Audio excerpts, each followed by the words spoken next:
Clarence Ferguson, fascinating man. The energy in Clarence, it's great. He's around my age. He's in his mid 50s, and he was helping people, just training, losing weight. And he noticed that it wasn't the weight that was the problem. It was mindset, it was relationships, it was finances. So just because the clients needed it, he branched out in those areas. So he generally helps people over 40. But he just finds that when they have issues with their health, generally their relationships aren't in a good place, or they're stressed out too much at work, and shift over to mindset was just a very, very quick one. And he's very down to earth and very matter of fact. The way he approaches things, has simple exercises, stresses accountability. He has accountability partners. He has these accountability peer groups that he set up. I start off the conversation with jiu-jitsu. I'm always fascinated with martial arts and how it affects people. And the first word he said was humble. Makes you humble. So true. He also likes cooking, and I always glam onto that, as I love to cook and perhaps like to eat even more. But it's a great conversation with Clarence Ferguson. Really enjoyed it. Thanks so much for watching and listening. Hi, I'm Joey Pinz, and here's my 45-second introduction. After starting my business in the 90s, I started developing poor habits of eating in my diet because I was working way too much. Before you know it, I found myself 340 pounds. The doctor told me if I don't lose the weight, I'm not going to see my daughter graduate. Took the next 7 months, lost 130 pounds. People think there's some secret. Ask me, how'd you lose that weight? Like there's some secret. There is no secret. How'd I lose the weight? Just one word: discipline. I've had other successes in life, and I attribute them all to discipline. Now, I'm not the king of discipline, but I believe that it can help all of us. Friends, colleagues convinced me to start a podcast. The podcast mission: how do we better ourselves and society? I talk to interesting people in health, fitness, sport, wellness, business, technology, science, art, and culture. And I eventually ask them how discipline plays a role in their life. Podcast vision: growth through learning from others.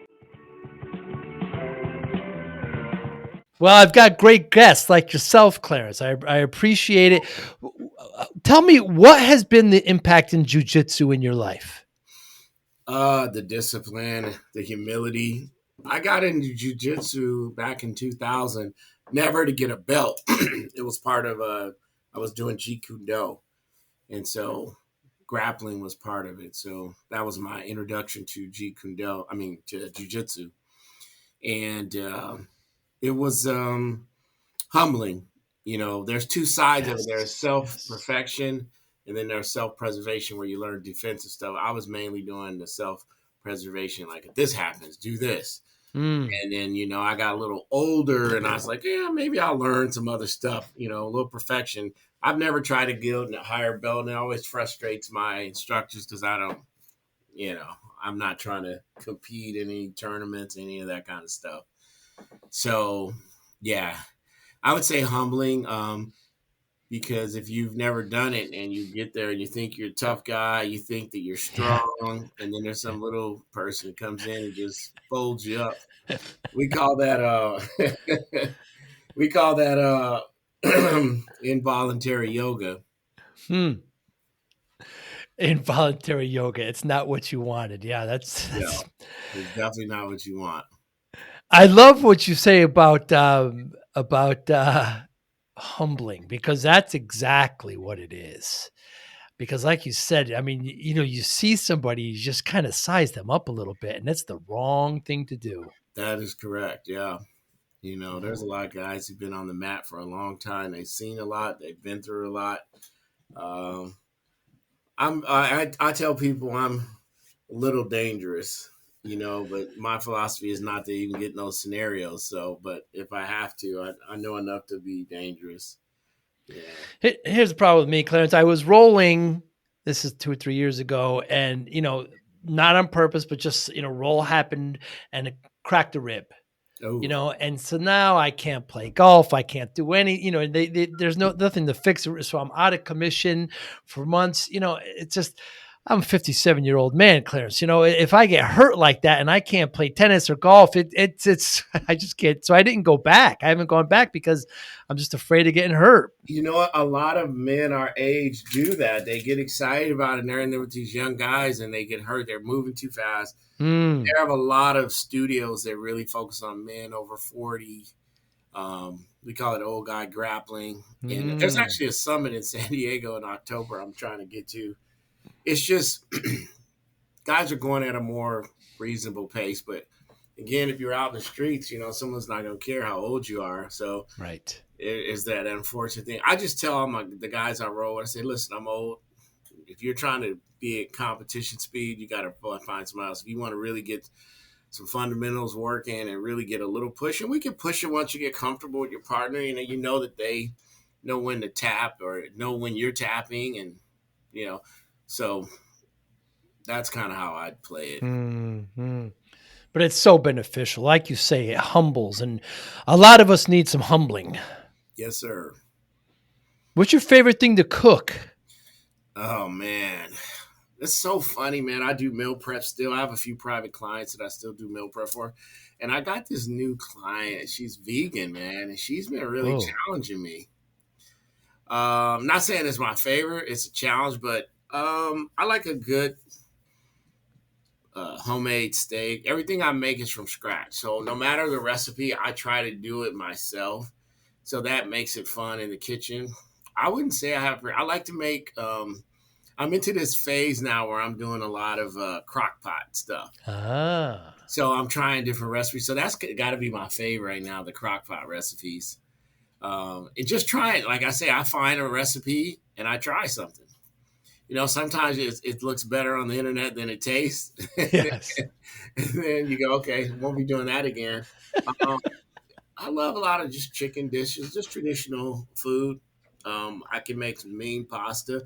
One of the Hmm. things I got to cook for her today is a pasta that I'm going to do from try something different. I'm using some grains that she really wanted me to put in there, and a lot of times grains that are different.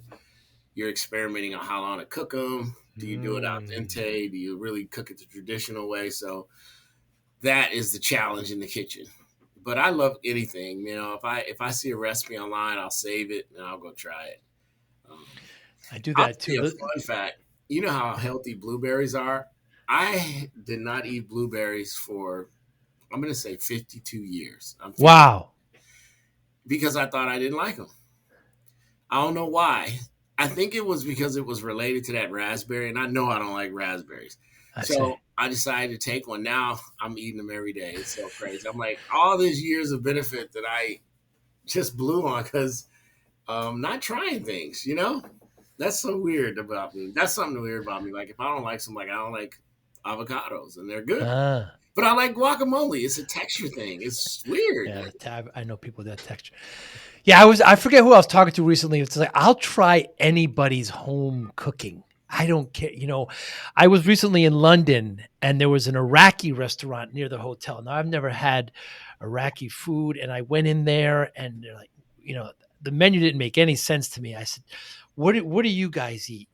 Bring me, and they're so friendly and they're bringing me this stuff out, and it was delicious and it was things I've never seen before.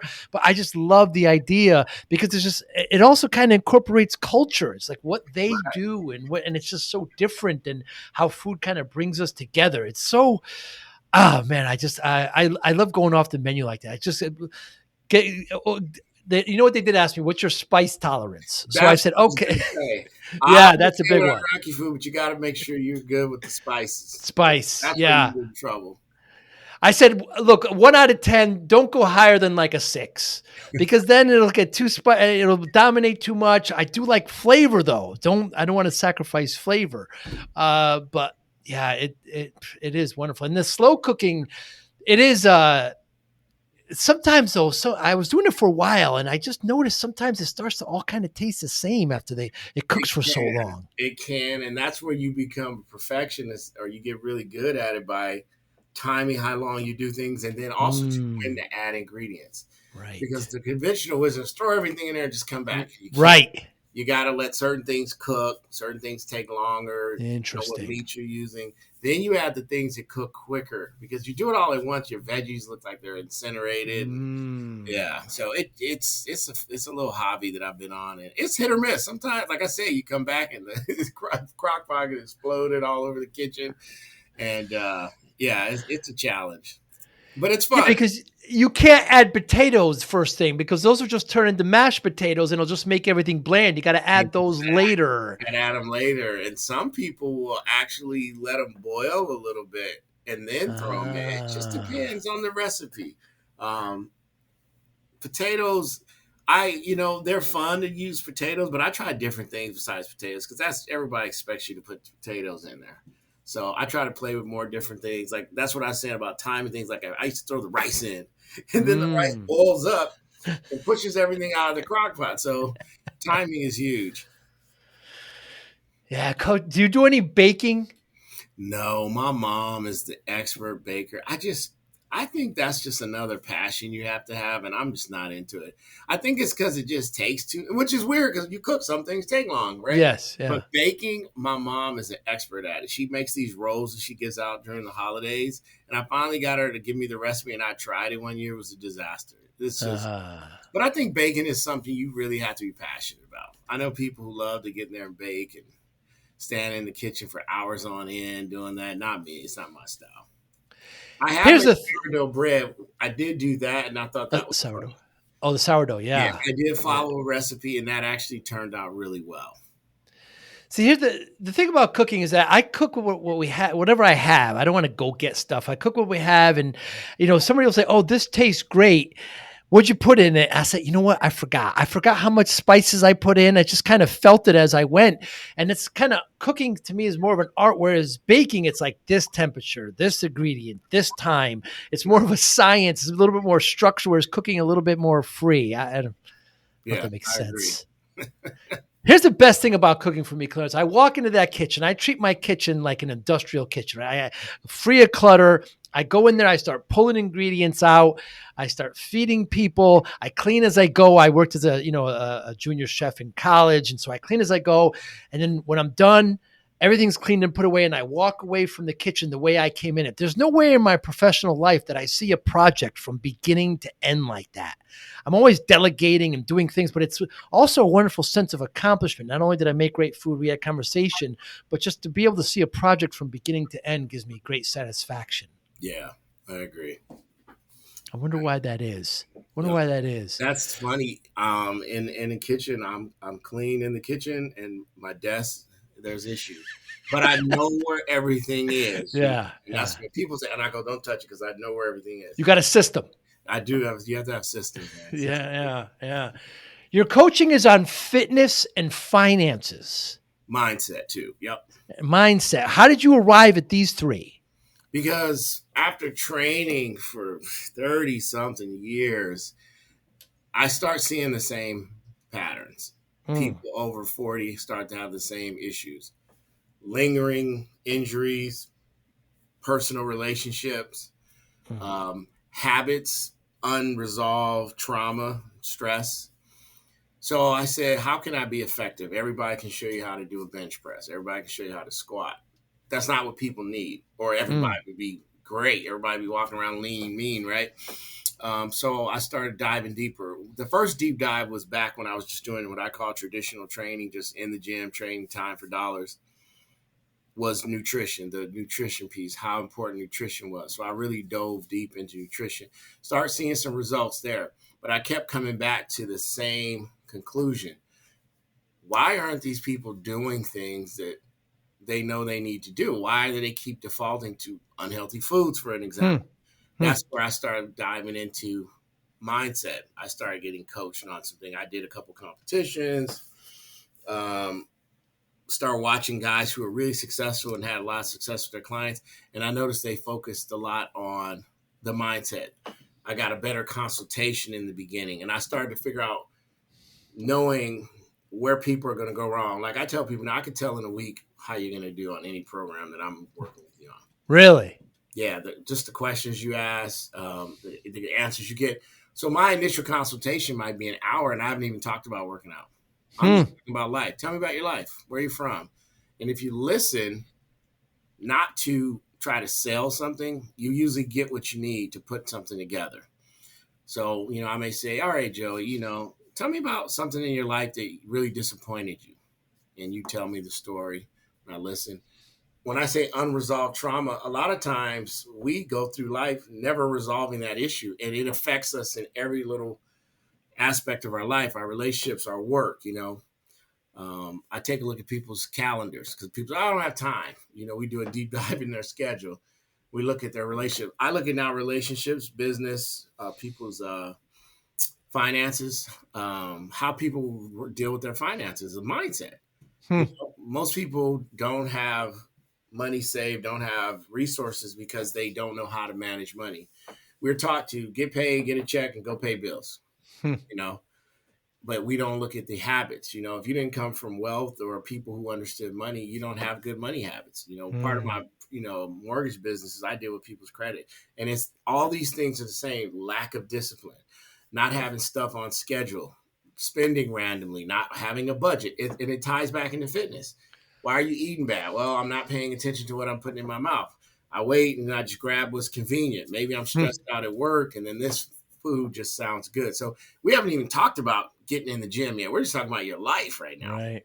Because if you add another stressor, which is, exercise is good stress, but it's a stress. You take a person who's running from burning the counter with both ends. Now you add in some crazy workout that you saw on Instagram. And now this person can't figure out why their cortisol levels haven't changed. So, Hmm. I told a guy on a podcast one time, I said, a lot of people get annoyed with me because I tell them, no, we're not going to move. We're going to slow down.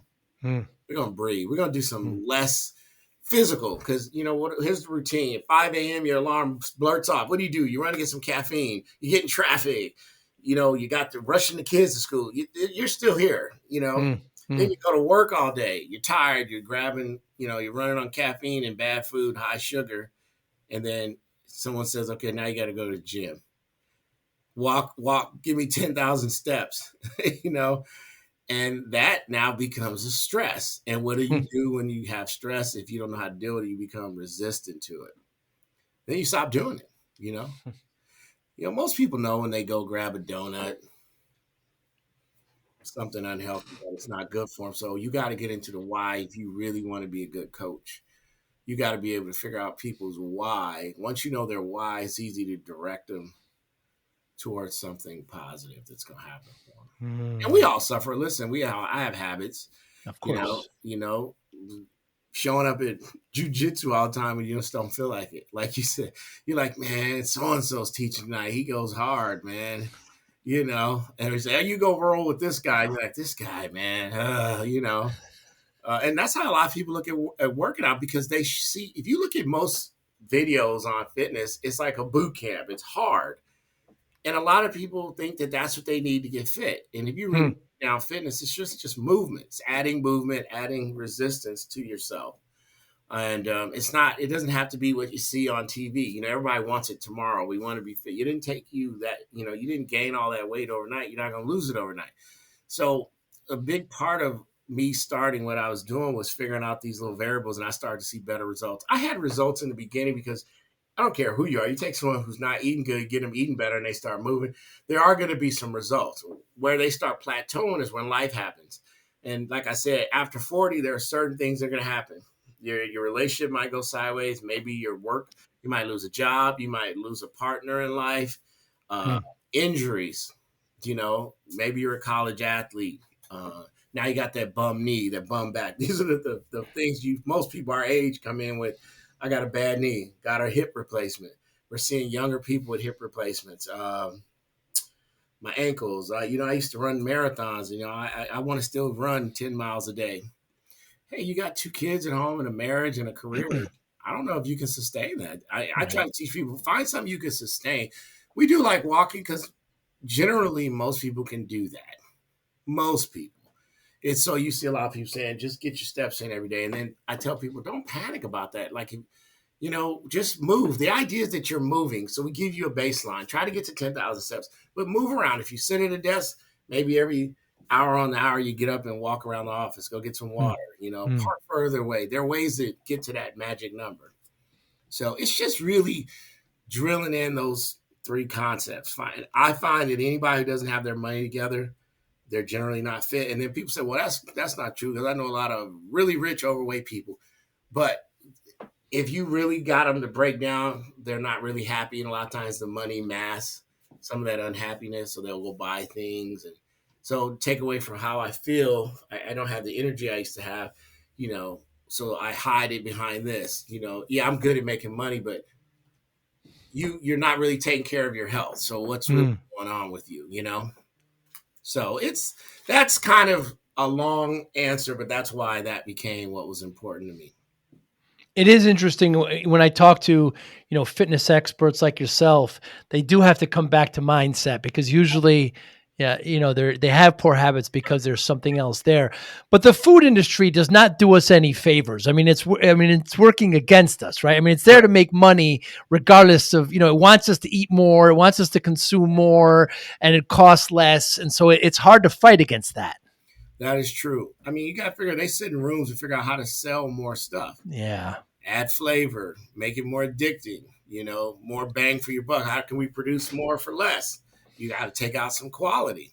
So that's mindset around food. Like one of the questions I'll ask is, tell me about dinner when you were young. What was dinner like? You know, I know Mm, coming from a black community, food is important. Food is tied to emotion. The game's coming on. Let's get some wings, you know. right. Hey, so-and-so's got graduated from college. We're going to have a party. Weekend's here. Let's party. Mm, There's a lot of history behind what food means to people. And you have to ask that question. What's food mean to you?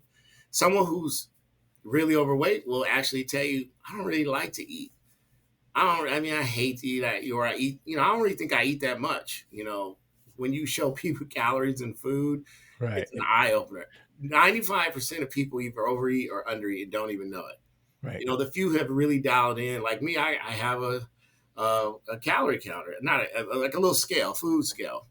And you have to measure all the time to get to a certain point where you can just eyeball it. And even then, because obviously if you're at a restaurant, you're not going to whip out your scale. I know some freaks who do that. Mm, I'm not on that spectrum, but uh, if you're competing, you know, you go to a restaurant, you got to know, hey, they're going to add extra sauce, extra oil, they'll make it taste good.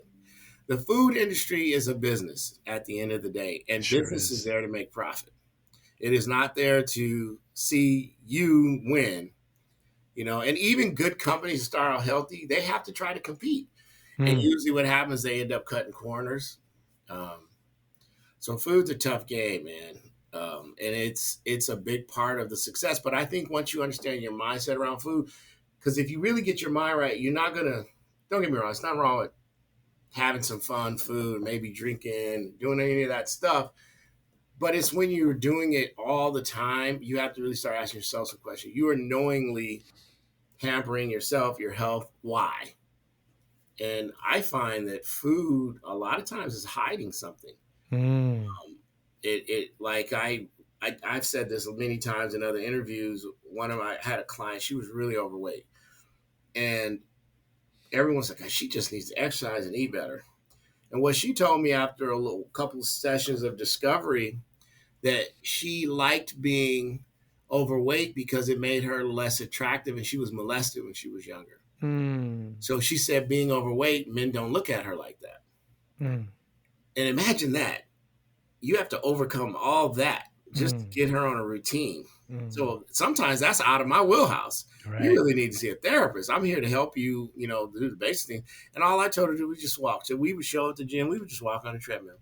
That became good for her. She started to get the pheromones of just walking, sweating a little bit.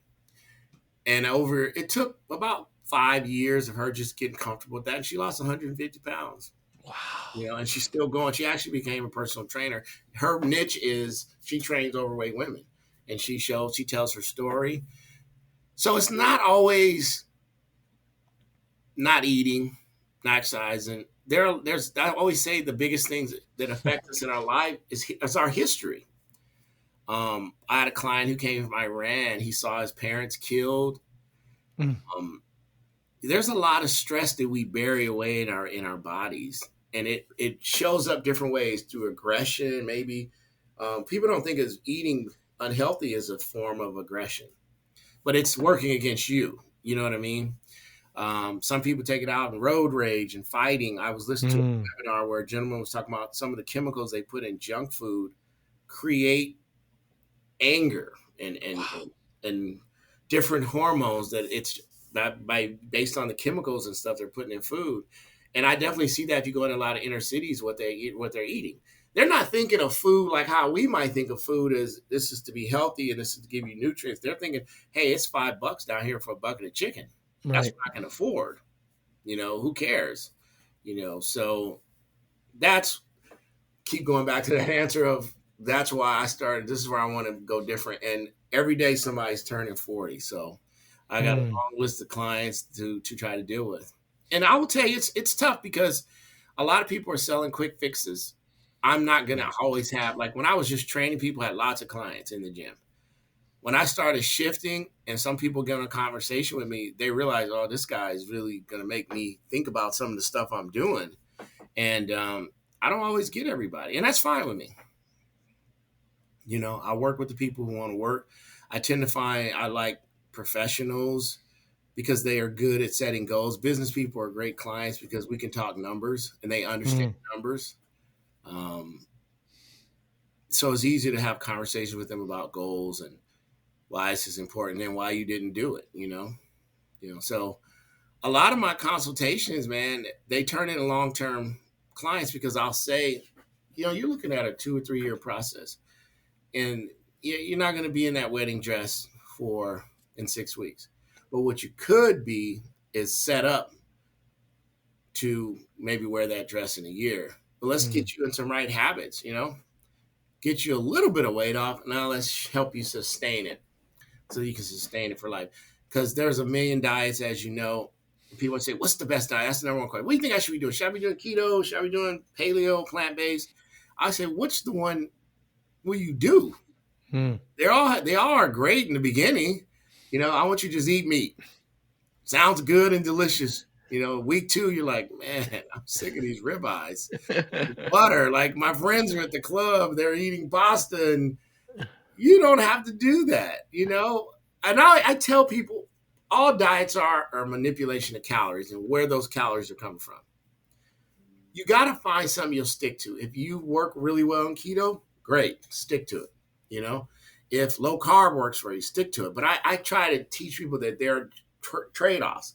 If you're not eating a lot of carbs, you're going to have low energy, you're going to have a lot of cravings. How much workout are you? Like if you this, if you've done jujitsu, man, it's a lot of calories while you're Yeah. doing it. And then you come home and you're really hungry, and you're thinking, I should be skinny because I'm doing all this rolling. Again, you got to have that conversation. If you're going to be going that hard 3 or 4 days a week, you really got to master your nutrients. What are nutrients going to hold you longer so you don't get home and eat 4,000 calories because you just rolled for 2 hours? Mm. So it's the whole big picture that you have to dive into to help people see where they're going wrong. And once the biggest breakthrough is when they actually see it, when they jerk. Mm. Because I don't know if you've ever had to track your food. When you're writing your food down, you got to go, yeah, man, those 8 tacos I had, And I think that's the biggest eye opener for you because I'll sit there, right? I'll do like a Zoom and I'll have one screen up with my chronometer. That's one of the apps I use. And I'll just say, tell me what you had today. By the time we're at midday, they're way over their calories. Yeah. And they're like, wow. And I go, see? So imagine if you finish. I said, let's finish today. And then I show them, that's what you're eating every day. And you go, I'm eating healthy. And it's healthy. It's not like it's junk food. It's just Right. you take rice, calorie dense food. But what's a real serving? And then I show them, here's what a serving size looks like. And they're blown away like, wow. Mm. You've been trained to overeat. Everything in our world is overconsumption, So that's the mindset piece of we're going to have to really work on going backwards. Let's reverse engineer your goals. And I want you to start slow. It's going to be a little painful because your body's used to eating that much. But as you know, if you fast, you get used to it. You can retrain yourself to do anything. And that's where that checking is. And that's the mindset. Let's remember what our goals are. Why are we here? What would it feel like to wear that dress you wanted to wear to the wedding? Mm. How would it make you feel? But then I go deeper than that. I go, okay, so you want to be in that dress in 6 weeks. Why? And it's usually external. And I go, okay, so if your goals are external, meaning it's for someone else to validate you, you're never going to hit the goal because they'll say, well, you could be skinnier or you lost too much. You could have more muscle. what's your goal? What's going to make you happy? I try to find a time in their life when they felt happy. A lot of times people say, back in high school, okay. You're 18, everything was probably clicking. The motor had low miles on it. Let's be a little more realistic. But what did you like? Well, I used to be more active. Okay, you can become more active. You don't go out and run a marathon tomorrow. You run 1 mile for a couple of weeks and you add another mile. That's how we're going to get you back to where you need to be. You're not going to be this supermodel on TV. You're not even built like this woman, and then what are you willing to do to get to her level? That's that mindset piece. I don't care what the conversation is. If you're going to go get on stage and be a bodybuilder, you better have some serious mindset and discipline. And discipline, as you know, is not really a real thing, because very few people are disciplined every day. Even you take a Navy SEAL, they'll even tell you, man, I just don't feel like doing it. Right. But they do the daily activity, and that it creates the desired outcome. If let's say you want to run a marathon and you run the miles you need to, you build up, you follow a plan, you're going to get to your goal. It has nothing to do with discipline. You're like, I'm just going to commit to these activities because this is my end goal. If I want to make $1 million, how do I do it? You start with $1 million and you work backwards. How much money do I need to make? How many clients do I need to have? And then you work towards that goal. You don't just wake up and go, I got $1 million now, unless you win the lottery. But I mean, how often does that happen? So that is that discipline. It always comes in. I don't care what it is. Money, if you get your paycheck and you go to the casino or you go buy a dress, you go buy the new Jordans, you're not really serious about your goals. And I call people out all the time. You said you wanted to, because I don't just do fitness. We'll talk budgets, and I'm helping people with their credit. I make them show me their budget. What'd you do with the money? I have some people who are super good at it. And what happens is the same thing as when you start seeing those results, you feel those endorphins. That's what makes you change. You see it. A lot of times they've started programs that they really didn't understand. They really didn't have good coaching, and they fall off. So I don't, a lot of times, like, in a couple months, we got New Year's. Everybody's, I'm going to lose 100 pounds. Okay, how are you going to do that? How do you lose 100 pounds? There has to be a system. Like we were talking earlier, everything is a system. Okay, how many calories do I need to eat? How many steps do I need to take? How much resistance training? You're not in your 20s. You don't need to be in the gym 5-6 days a week. You can get fit 2 or 3 days a week. And if you don't like lifting weights, you can do calisthenics, you can do body weight. You just got to manage the energy, to get to that. And that's where the accountability is. I mean, now you can be coached. There's so many affordable programs out there. There are some good people on social media. So there's really hard to have an excuse why you can't get somewhere. Right. And if you do all those things and you're still having trouble, let's look at your hormones. You need to step back and deal with that first. Because there are some people who are legitimately trying to do all the right things, and their hormones just aren't cooperating. Again, that's, I network with, doctors who deal with hormones. And if we find that's the issue, then it's a referral. Let's start there. Maybe we're not moving too much. Maybe we don't want to add any more stress because your cortisol levels are through the roof. Your lifestyle's a mess. What are you doing at home? How's your personal relationship?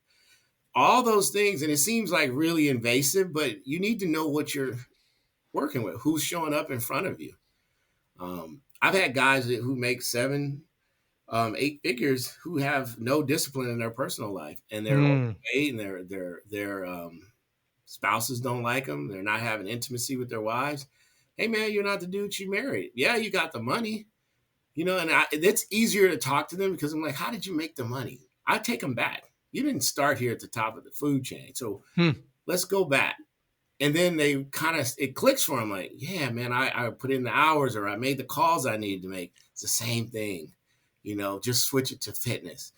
You got to know how much you're putting in your mouth. You have a choice. Maybe you don't do 20 minutes. Maybe you cut back some of that work hour. Take your wife out on a date. Rekindle that romance, bro. You're going to lose it, So it's tough conversations. And like I said, I don't care who you are. Over 40, you got one of those scenarios. Having stress at home, why you feel like you need to lose weight. And they think it's external. But the external is the internal speaking loudly.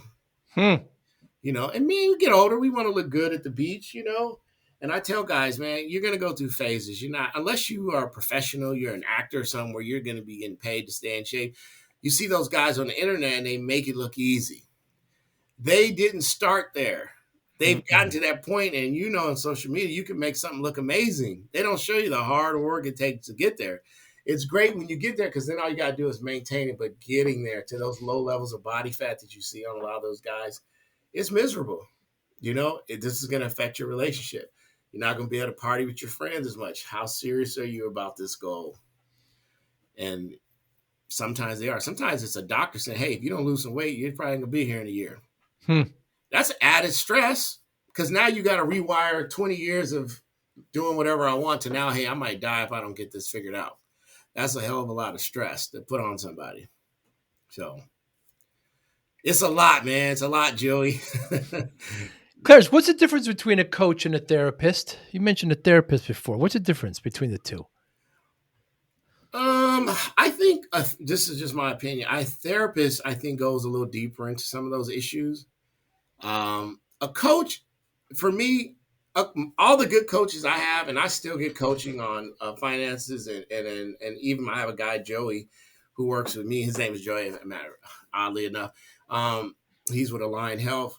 I hired him just for accountability. I just want you to hold me accountable. Hold me to the fire, I do his workouts. He monitors my calories. I check in with him. That's just what I'm doing. So what a coach does, like when we talk, he'll hear what you're saying. And it's a lot of times when you listen to your self-talk, you love yourself. You might give yourself some grace, if you will, where someone who's unbiased is going to say, yeah, maybe do this. Here's another way to look at it.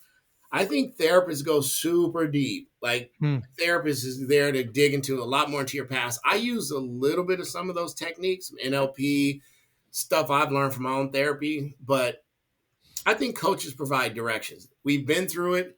So when we see you going off the path, we can guide you. If you're maybe working with a person helping you swing the bat, they've swung the bat 100 times more than you. They can see, maybe get the elbow. Don't follow me for baseball tips. Right, I just make an example. Lift your elbow. If you're going for a golf swing, maybe step this way. That's what a coach does. If you go up to the bat and you start thinking about the time you struck out at the World Series and everyone hated you, that's a therapist time. Therapist is going to dig why. Obviously you blew the World Series. That's a big deal. You need some deep thought. And why is that still affecting you? I think a therapist, that's just my opinion. That's not no professional opinion. I just feel like therapy. When I go to therapy, what therapy did for me was unlock reasons why I was doing things, And as a coach, I took some of that stuff to help people figure out why they're doing it. I think a coach really just guides you to the answer that's already there. Sometimes therapy a little bit too, but therapists have techniques to get deeper into why. Like me, you might think that with the lady who told me she wanted to be overweight to be unattractive was some therapy, but I just learned to ask the right questions. Now, so you would say, okay, how do you coach somebody out of that? I didn't initially. I introduced her to a therapist. I said, you need to talk through this stuff, but here's what we can do. And I said, let me just have you just start walking. Just start moving. Make that a habit.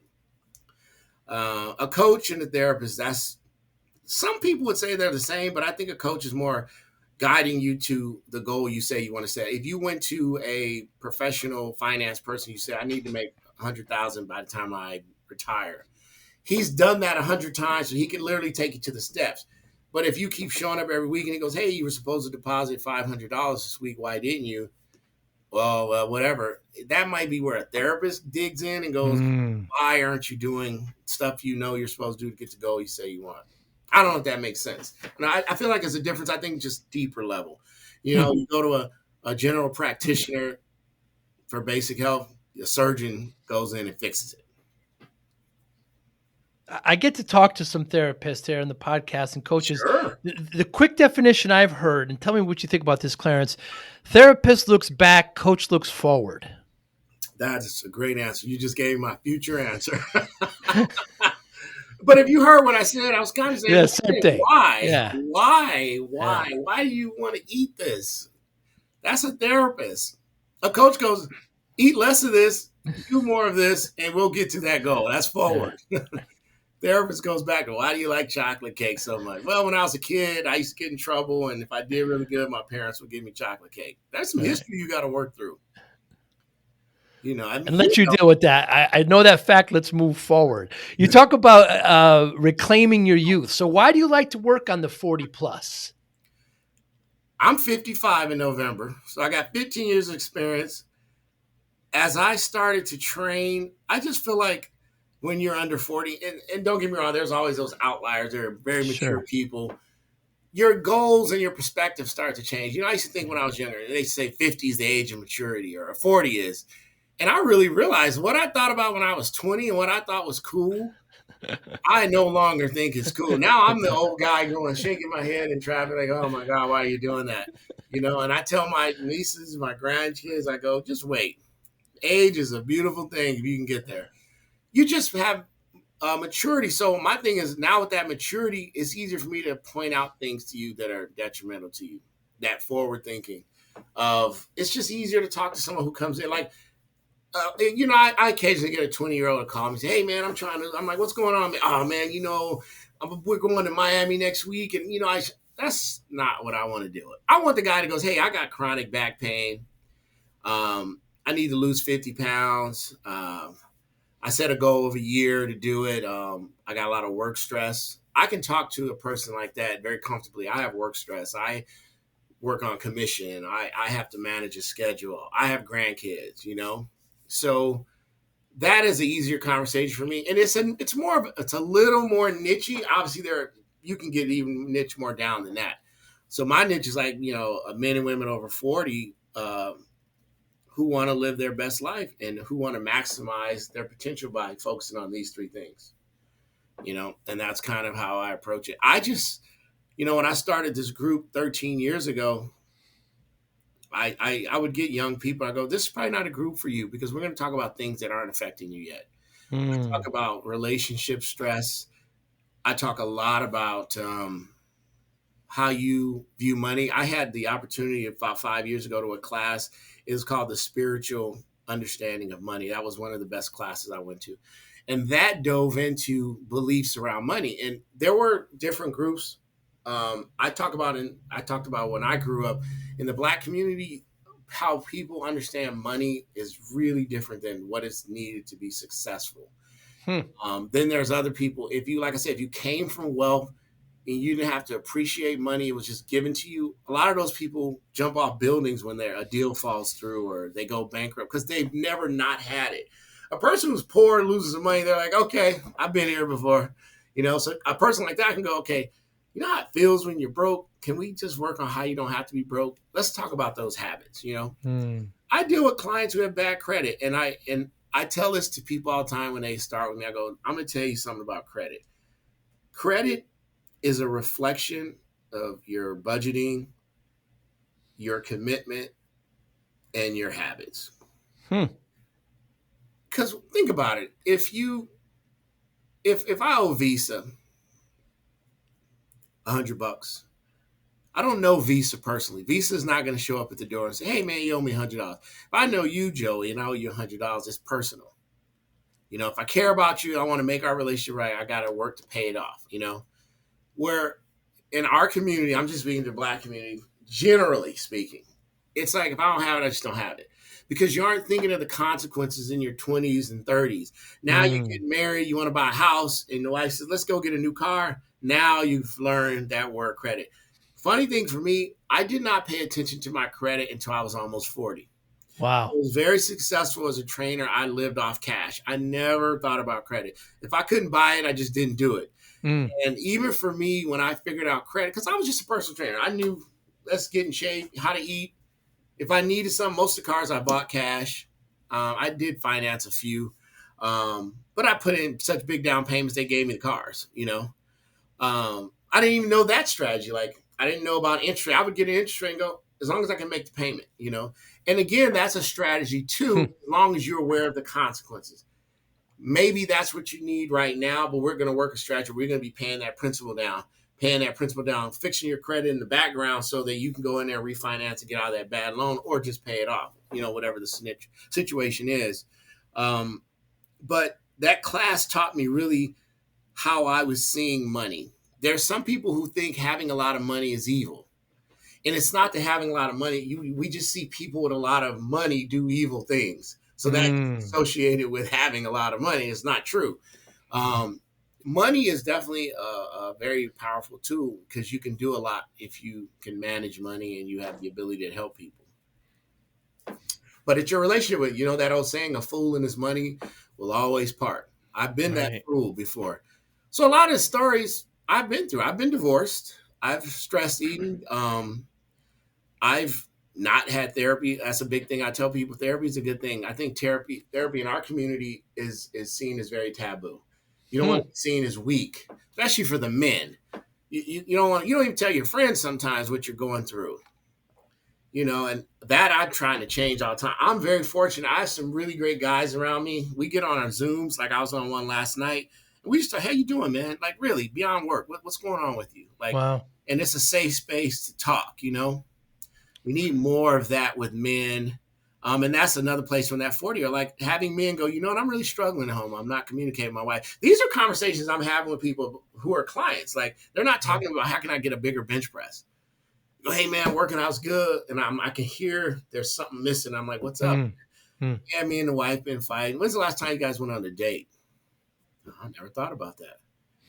What happened to date nights? Oh, well, we got the kids and I work, she works. We plan like an annual vacation. I love this. One of my coaches, he's like, whenever you're in a relationship, whether you're married or girlfriend, we date, we court till we get to that point. We got them, right? And then we get into our routine. You got to keep that magic going. Some people say that's like a cheat meal, right? You take your girl or your guy out on just make a commitment to putting some time into your personal relationship. What makes you happy? What are you giving up? He said, I used to, like to go golf with my boys a lot. And he felt guilty. So he just stopped doing it, but he was building up a resentment towards his wife because she gave him a little bit of, I don't know if you cuss on your podcast. I want to. Yeah, sure. I'm saying she gave him some shit, right? Yeah. And for years, he didn't play golf like he used to. I mean, he would still play, but not like he would miss some trips him and his boys would go do. And it was building up resentment. And he came clean with it. He's like, I just feel like she gave me some grief because she was watching the kids. And I said, who are you guys telling this to? And he said, well, she's telling her friends. And I'm telling you and my boys, it's creating this big bubble. So I said, let's play this little game. And a lot of things that I tell my clients are things that I've learned in therapy or other coaches. I'll go, so this is what you're going to do. It's going to be a hard conversation. You might not like what you hear, but you're also going to get some gems. So you're going to go home, you're going to sit your wife down. You're going to say, listen, honey, we've been together for 10 years. We got 2 great kids. We have good careers. I would like you to do, they call it the T experiment. You take a piece of paper, you slide the line down the middle, and I want you to write on the left side everything that you think is good about our relationship. And on the right side, you write down everything you think is bad or needs improvement, right? And I'm going to do the same. We're going to go spend 15 minutes. We'll come back in the kitchen. We're going to go over it. It's complete honesty, whatever you think. And it was very eye-opening that he got to see what she was thinking.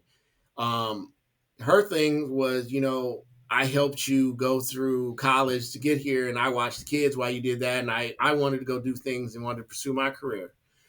His thing was, I want to do more fun. I want to hang out with my buddies. I feel like you give me crap every time. And so they had a real conversation that night, and they didn't resolve everything. But the next time we talked, he said, man, that was a huge step because now we came up with a schedule. Remember that schedule? Having a plan. Okay. On what he said to her, what nights do you and your girlfriends like to go do whatever you guys want to do? Well, Wednesday. I'm just making up an example. He's like, okay, well, the boys like to go out golfing on Friday. We all get off early on Friday. So he said, how about on Wednesday, I take the kids. I'll go do something fun with the boys. You go with your girls. Vice versa on Friday. I get to go play golf, And they literally start working off that list of the things that were bad versus talking to their friends, not talking, not showing up for each other. And that is like a disease. It builds up. So when something little happens that's totally unrelated to what you're pissed off about, it blows up. It's just communication. You'd be surprised how many people don't know how to communicate. And their spouses. They'll tell a complete stranger everything that's going on, but they won't tell their spouse.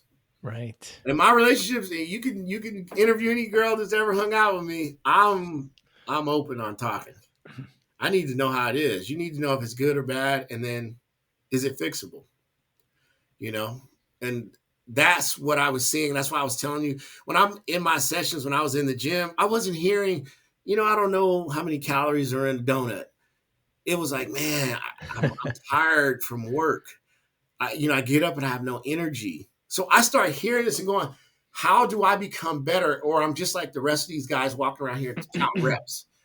And that's where the shift for my business started, going back to your original question, because that's what I saw every time I took a consultation. It was, I'm like, what's bothering you? It wasn't, I don't know how to do a jumping jack. It was, I'm tired when I get off work. I don't want to come here. I didn't even want to come here today. I love that. That's a good answer. We got a place to start. Who wants to come to a gym and get beat up? That's the first thing people think, oh, this guy's going to make me do burpees or something I saw on the internet, doing handstand push-ups, That's what people think fitness is. If you're in it, you laugh at that, but you'll be surprised at the perception that people have of what happens in a gym. Because what is promoted is you got David, the Navy SEAL guy, seeing him running around, jumping off buildings, and people think, I'm never going to be fit if that's the standard. Right. Not the standard. That's a former Navy SEAL over here.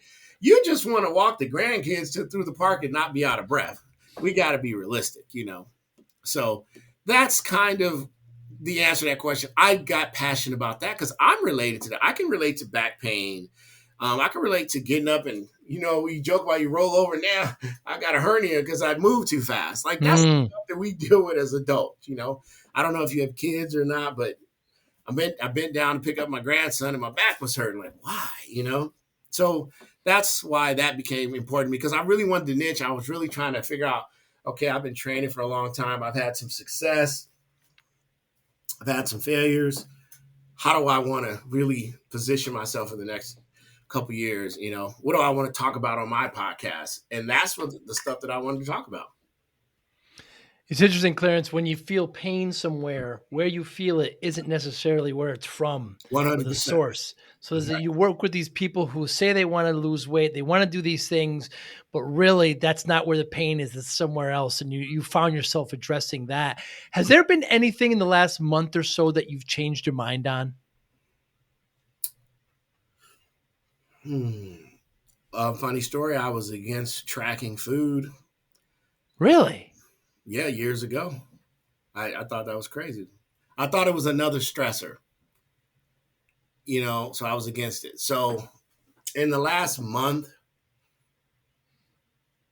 I was resistant to, and this is coming from someone who tells people to do this, with my own coach.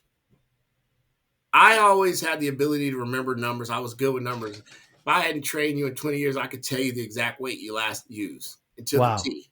So I thought going into, wanting to expand my mortgage and credit business, I could take those same habits, and I was wrong. So the biggest thing for me was tracking, not calories. Like I would go track food. I know exactly how much I ate, but in business, I wasn't doing that. So I think really going, man, it's amazing how important tracking your numbers. My coach told me, if you don't track, you don't care. And I find with even some of my realtor partners that I work with, if you can't tell me how many sales you've done, you can't tell me how many calls you make, but you say business sucks. Why? Right. You don't track, you don't care. And another thing that I really has been floating in my head is how you do one thing is how you do everything. And that's true, man. And I am a very good at holding myself to a standard sometimes. Sometimes I evaluated the first half of this year, so maybe not a month, but the last 6 months, and I saw some deficiencies that I need to work on my own self. Because you can get caught up in doing stuff for everybody else and doing business and trying to be a good grandfather and trying to be this thing, and you forget yourself. It's something that a lot of personal trainers will say, I give so much to these people in the gym and I stop taking care of them. And I found myself back in that bucket. Interesting. About 18 months and slowly recognizing coming out. And that's where that, coaching is. I definitely think people should have some kind of coach. Yep. You see that with mothers. You see that with mothers a lot. They're taking care of the kids so much. They're putting their health in the, which brings me to my next point, Clarence. So I started my business back in the 90s. I was helping, small businesses set up their computers and their networks. And I was working way too hard, 14, 16-hour days, not paying attention to myself at all, putting my health in the back seat. I'm in front of my doctor. She tells me I'm at 340 pounds. Wow. I've gained all this weight. I'm in my 20s, right? So your body's an amazing thing. You barely feel it, because when I ran upstairs, I'd be a little winded, but you just get used to it, and I didn't work out as much, and I'm eating pizzas and drinking sodas late at night and not sleeping well. So she tells me, if you don't lose this weight, you're not going to see your daughter graduate. My daughter was just born. Scared the life out of me. I'm driving home, punching the steering wheel. I can do anything I want to myself, but now I've got this family. I've got to stick around now. It's not just me anymore. I can't be this selfish. So I put my head down. Next 6-7 months, I lost about 120 pounds, and I kept it off. So, with these things, better than you can't look at losing weight as a finishing line, because then they'll just pick up your bad habits. It's lifelong changes. So you said it before. You intimated that people want a quick fix. They always, when I tell the story, what'd you do? What's your secret? No secret. Discipline. That's how I lost. That's how I keep it off. Focus, willpower. How does discipline play a role in your life? It's kind of what I said earlier. Discipline is waning. You're gonna have days when you feel up to it. You're gonna have days. So I focus on habits, daily habits that I commit to. And it's the same, which is why I tie into money, finances, and health together. It's the same thing. If you need better business numbers, you have to have your numbers. What calls do I need to make there? How many people do I got to touch? Fitness. How many steps do I need to make? How many times do I need to go in the gym? And then you make it a habit, daily habit. So like I told the lady who lost 150 pounds, all we did was walk. And guess what? Walking every day. I didn't charge her. I said, just come to the gym. So here's when I take my break. I will just get on this treadmill together. And we did that for, I'd say, a good 90 days, and she started liking it. And because I would have to get off the treadmill at 30 minutes because I was on to my next thing.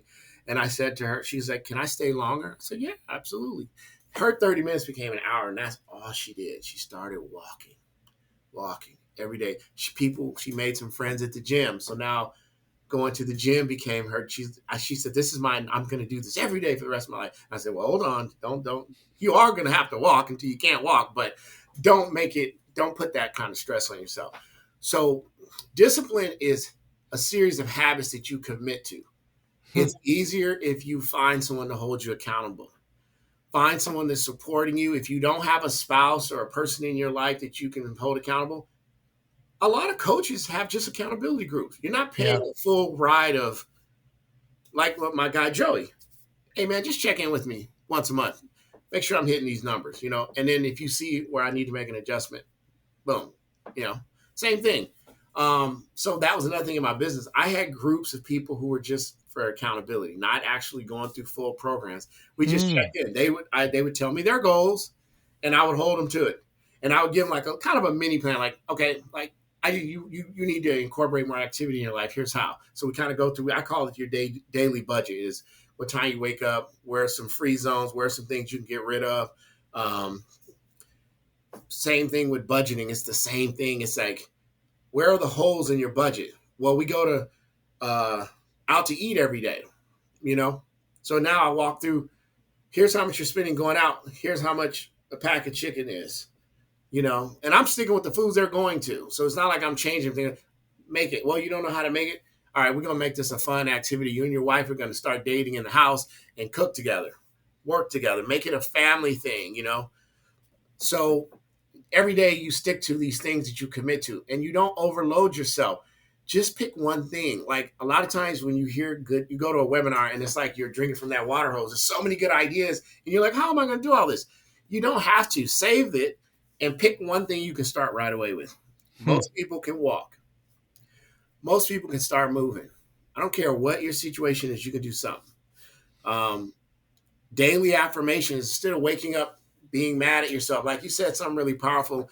And I resonated with that when I had my daughter who's about to be 18, but it hit me 18 years ago. I was kind of reckless, man, to be honest with you, and keep it 100. I was out there having fun, single, doing whatever. And then she came along. And like you, I had the kind of the same epiphany. Like, it doesn't, I'm in control of what I do for me, but now I got somebody who's dependent on me. Right. Right. And that was a mind shift. Sometimes it's like that. That is a big driver when people have kids. Or I've had guys tell me, man, I was playing ball with my kid and I couldn't chase him. I was out of breath. I was really embarrassed. I couldn't pick my kid up off the floor. That was embarrassing. Sometimes it's not, hey, you want to look good with your shirt off at the beach. It's that little thing. And then I go, okay, what do we need to do to get you back to where you need to be? What are the things you're willing to commit to? And you have to make a commitment to yourself first before externally. It's funny how we'll go to work for 40 years, clock in every day, but we won't get up and do anything for ourselves to make yourself better. So discipline to me is, what are you going to commit to every day? And if someone tells me something that I know is unrealistic, that's the coach. All right, let's be realistic. You're not going to run 20, 100-yard meters for the next 3 months. You just physically can't do it, okay? But what could you do?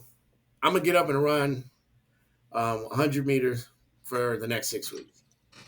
Guess what's going to happen? You're going to get in better shape. Now you can add to that. I'm going to get up and I'm going to say a prayer. I'm going to show some gratitude. That doesn't cost anything. That's a few minutes of silence. You know, some people don't even, I've had people tell me, I can't even close my eyes at night because I can't shut work off. So let's dive into your work calendar. So your thing to do this week is going to be, you're going to shut that computer down at 7, be in bed by 9. Just making up. What do? You're going to shut the brain off. You're going to get more efficient at work. Your assignment is to come back to me in a week and tell me, what could you cut out at work? What could you delegate? You know, as an entrepreneur, we don't want to let go, but you grow when you delegate because it frees you up. You know, if you're like, oh my God, I'm the processor, the person at the front desk, I'm answering the phone, and all that is stress, and you're afraid to let it go. And the funniest thing is, everybody that I know that became really successful, they learned how to delegate. Yeah. What task can you do to give away? And then that becomes the discipline. So now it's something fun versus, because a lot of times people hear discipline, they hear it's something hard that I have to do. Right. You know, they think exercise, oh man, I got to be in the gym every day. No, you don't. But you have to commit to moving more. Your doctor says you're going to die. You don't move enough. What can you do? Okay, let's figure out. I find the holes. Okay, where do you park at when you get to work? Well, right up front, I'm the president. Park in the back and give that to the employee every week. Yeah. Guess what? You're going to build some great camaraderie at work. You're going to make people happy. Guess what they're going to produce so they can get that spot? Guess what's going to do to your bottom line? Now you can hire an assistant. So long-term thinking, short-term goal, but long-term thinking. You know, what will it be like to chase your kids? Guess what's going to happen while he's focusing? I'm going to be able to catch my kids in a few months. That weight's going to come off a little bit. Some of it, you know, he's going to get stronger. And he might come to me and say, hey, man, I'm feeling good. You know, I'm able to chase the kids. But he's like, but my knees aren't strong. Okay, let's sneak in some strength exercises. Guess what he's doing in the month? He's in the gym on a regular basis because he don't like his knees not hurting. So, I mean, he likes that his knees aren't hurting. So discipline is how you instruct it. You think of discipline like boot camp, 90% of people are going to fail. The 10% are the Navy SEALs. The Rangers who go dive into wars, and they're just built on a different cylinder, you know? So to me, discipline is daily activities that you can keep. And that's why I say discipline is like this. And there's days I get up, I'd rather just grab something quick versus sitting down, creating a meal. But if I say my habit is I'm going to eat 4 daily meals because I got to check in with this guy at the end of the week and I don't want to hear it. And while you're into those habits, you start feeling better. You don't want to go back. Right now, if I ask you, would you like to go back to that weight you were at when you were 20? Of course not. Why? How do you feel now? You have the same life. You're the same guy. You're happy. But guess what? You can do a lot more. And you're here because that weight is not there. Who knows, you know? You said you were 57, so you're 2 years older than me. So you've added 57 years to your life, you know? So in my group, I will occasionally jump in and we'll talk about stuff like me and you talk, just adult stuff. You know, holidays are coming up. What are some ways we can de-stress? Not right when the holidays are in. So we do it the 12 habits, the 12 habits of Christmas, right before, because that's the big holiday, right? What are some things you can start in July that you can maintain? That's discipline. Discipline, I think, is it gets defined wrong. People think, man, that guy walks every day. He's disciplined. No, there's something inside him that he's doing that he gets out of that walking that you see as discipline. He sees as something I agreed to do. There's a reason you do something. I like exercising because it makes me feel good. You know, I don't like sometimes the pain that comes with lifting weights or getting your arm twisted in jujitsu, but it's movement. You know, and you get something out of it. You know, there are some guys you got to roll every day. That's discipline. No, bro, you ain't gonna have any students. You know, because you can't maintain that. What can you maintain? I go to jujitsu twice a week. I've been doing it for 2 years. I love it. I'm not hurt. I know most of the guys. I don't care about the belt. I'm not here to be in the UFC. So discipline is those daily things, Joey. It's habits. It's habits. You know, show me your habits and I'll show you who you are. And that applies to me too. I mean, listen, we have those two, the analogy of the two wolves. Everyone has, I don't care how high level you get to, everyone has those two voices talking to them at the same time. It's who you give your energy to. And then sometimes you're giving it to that negative, like, yeah, I probably should just sit here and have a Coke and watch TV because that's easy. Or you go, I'm raising my standard. I'm going to talk to this guy. I'm going to write some words of positivity. I'm going to write my journal. You know, I'm going to give myself some positivity. You know, Joey, one of the things I ask people when I first meet them, when I first talk to them, I say, there's two questions. The first one is, when you get out of the shower and you look at yourself, how do you feel about what you see? You're surprised at the answers. Even guys who, doing air quotes, relatively fit, they'll say, man, I could be leaner. Okay, but how do you feel? Well, I feel good. Okay, easy one. Some people, man, I just look disgusting. I really can't stand how I look.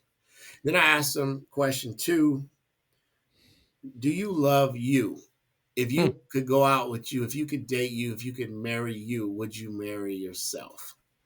Man, Joey, you would be surprised at the answers. And that is a kick in the butt reality. You know, and I said to myself, the standard I want for myself, I wouldn't marry myself. I said that to myself before, you know, and because if you can't love yourself, how do you expect your spouse or the other person to? A lot of times we're just in these relationships, we're just going along. We're comfortable.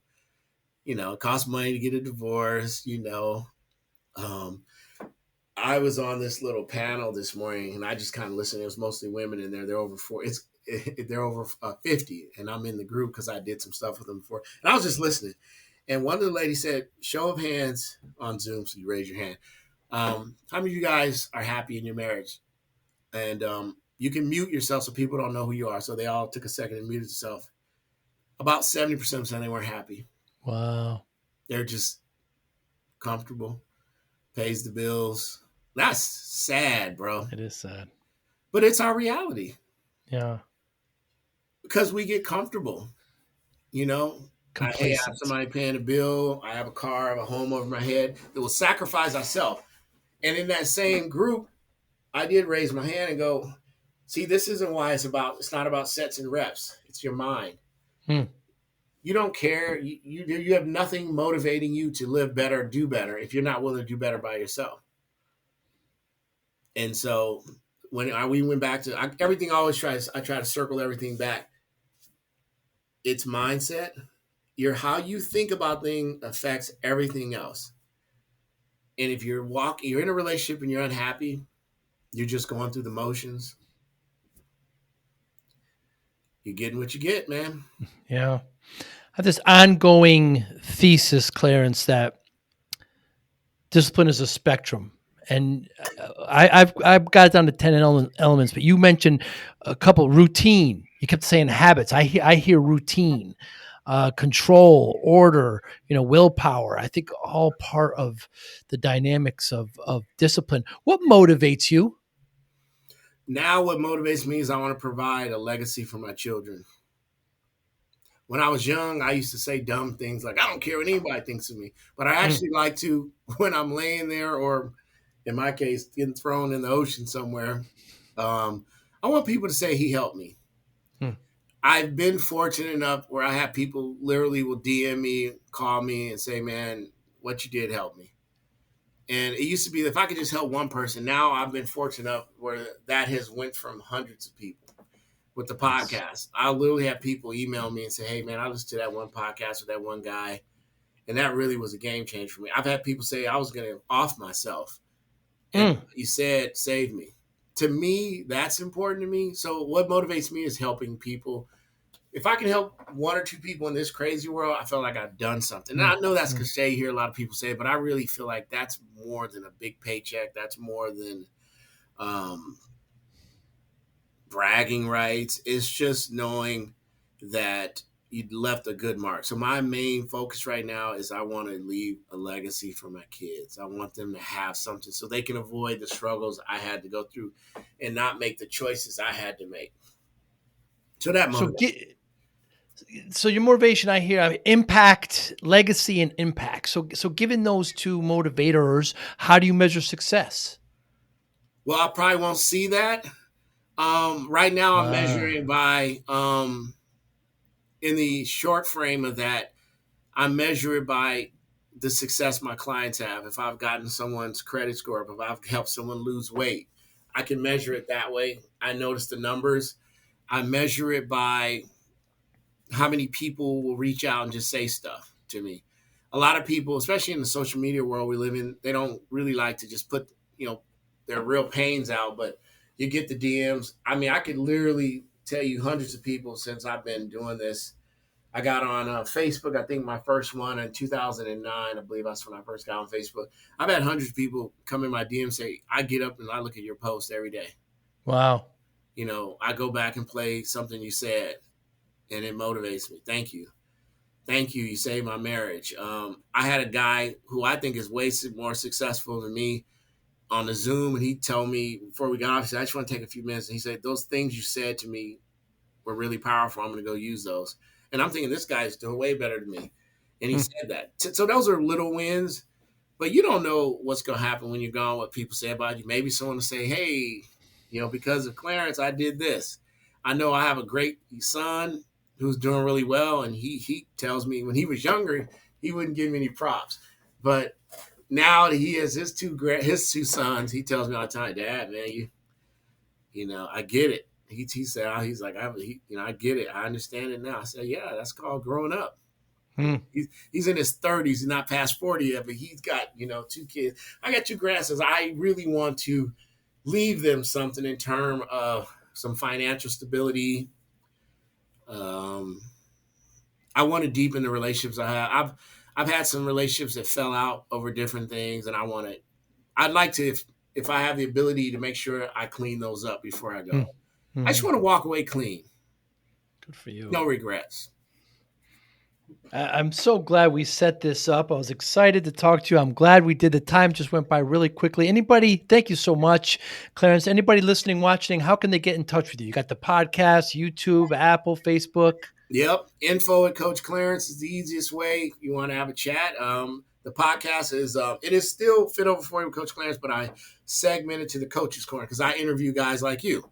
So that's it. And anywhere, if you just put in Coach Clarence on Instagram or Facebook, I'll pop right up for anything with Fit Over 40. I've done the Absolutely. research on there and I pop up.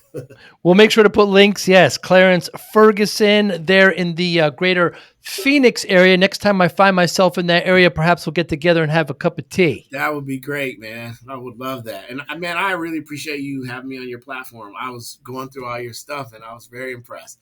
And the fact that you've kept that weight off, man, it's good. You're inspiring people. Let me ask you really quick before we get off, what motivates you besides what you were Im- told years ago? Impact, just like you.